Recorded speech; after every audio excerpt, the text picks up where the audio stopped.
Hi, I'm Darren Chris, and you're watching Kababayan LA. Darren Chris, we're going to be talking about him today on the show. He received a $25,000 check. What is that for, and who was that from? We're going to be talking about that today on the show. But before that, fan moment for me. This guy, I've been a fan of this guy. My whole family has been a fan of this guy since we were in the Philippines. The quick brown fox from the Philippine Basketball Association.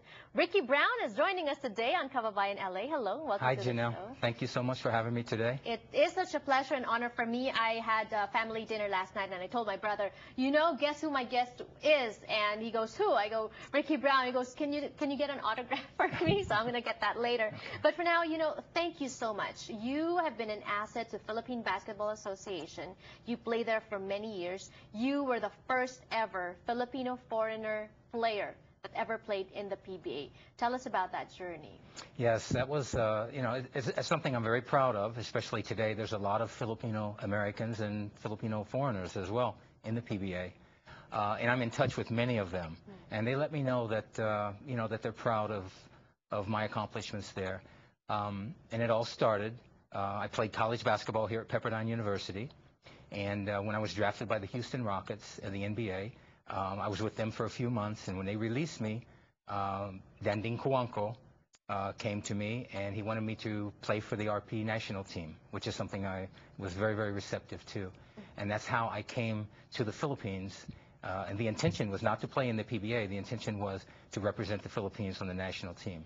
But the thing is, you were receptive to that because you are Filipino. You have that Filipino blood in you. Your mom is Filipino? Yes, my mother's a Filipina, and lots of family in Manila. And, you know, that was something that was very special for me to go to my mother's homeland.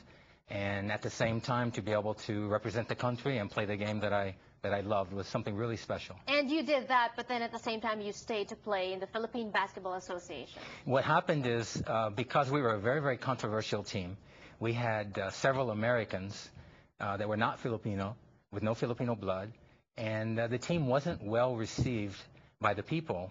And when that team disbanded, I fell in love with the Philippines. I didn't want to leave, and I had the opportunity to go to the PBA.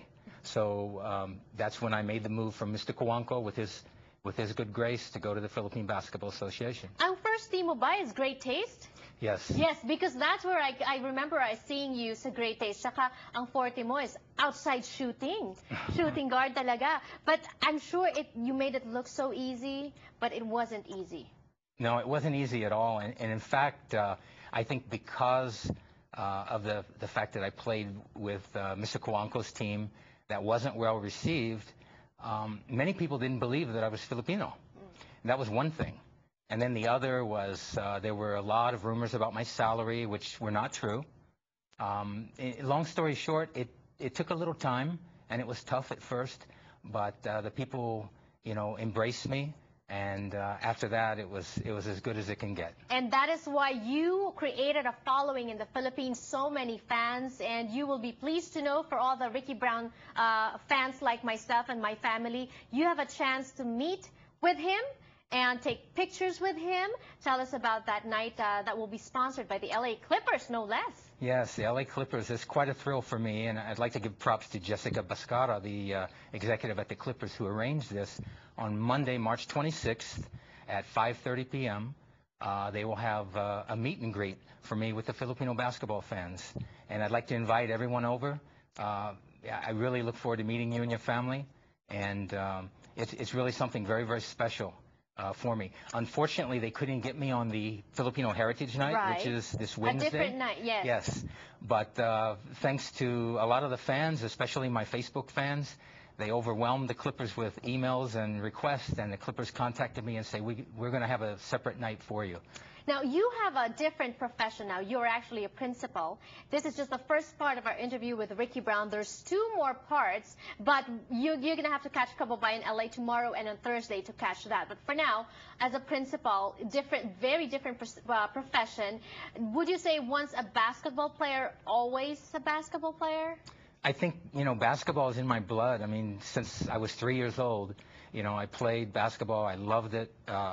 But one thing I can say about my profession and education is a lot of things, a lot of the discipline and work ethic from being a basketball player transferred very easily over to being an educator. Right, and we're going to be talking about that in the coming days here on the show, but for now we'll leave you with a few reminders. Don't forget to catch Ricky Brown meet and greet on Monday, and we'll have the information for you as well here on Kababayan LA. For now, thank you. Thank you. And we'll be back for more. Don't go away. Hi, I'm Darren Chris, and you're watching Kababayan LA.